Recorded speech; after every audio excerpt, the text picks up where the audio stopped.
表情が分かんないから何なのかは分かんない。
これ逆だった？逆？あ、合ってる合ってる。あ、合ってる合ってる。斜め左方向です。斜め左方向です。やっと涼しくなった。あ、涼しい涼しい涼しい。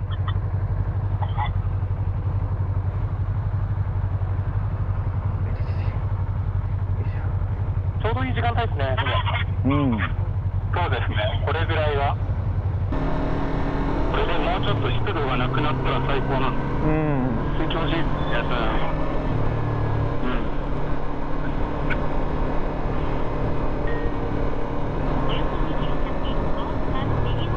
板車だ。板車がいた。何のキャラクターですか？見えなかったけど、なんか板車。なんかありましたね。なんかあった。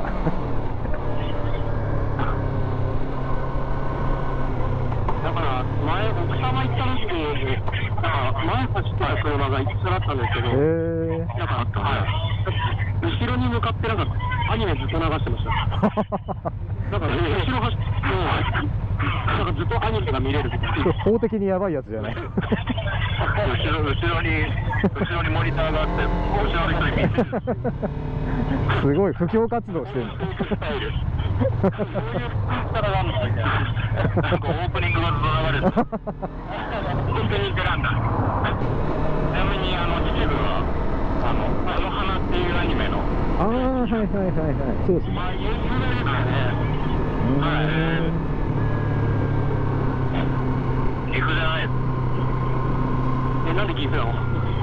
なんかことごとくなんかああいう田舎のアニメって岐阜じゃん。そうなんだ。日暮らしぐらいじゃないですか。今度君の名を。あ、君の名は。君の名は。あれ岐阜なんですか？長野か岐阜。なんか大体ほとんど岐阜ですよ。そうなの？あ、そうなんです。なぜか。岐阜ってそんな田舎なんですか？すげえ田舎。やばい。なんかすごいいい田舎って感じ。もう本当に絵に描いたような田舎。だって白川郷があるとこですからね。白川郷は行ったことあるわ。あの花って見たことないですか？あの花はなんか感動話ですね。皆さん悪気はいなくて死んだはずの女の子がなんか出てきたんで。ああ、そうですそうです。なんか成仏するためになんかみんなでその子を成仏させるっていうお話だったんです。まあでもそんな感じでざっくりいっちゃう。ああ、そうだ。見ます。あ、これ右か。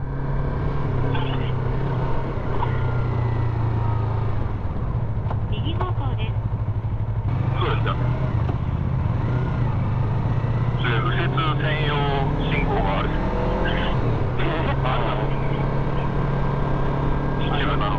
秩父なのにどういうことこれ。秩父になって右折矢印がある。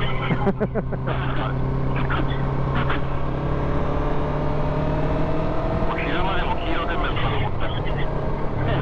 これは言い過ぎ。お、すげえ。リコールじゃん。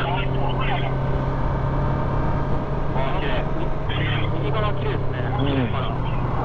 右も左も綺麗だねこれ。左も綺麗だ。ピラミッドみたいだねあれ。なんかピラミッドとかマチュピチュみたいな。そう、建設中ピラミッドみたいな。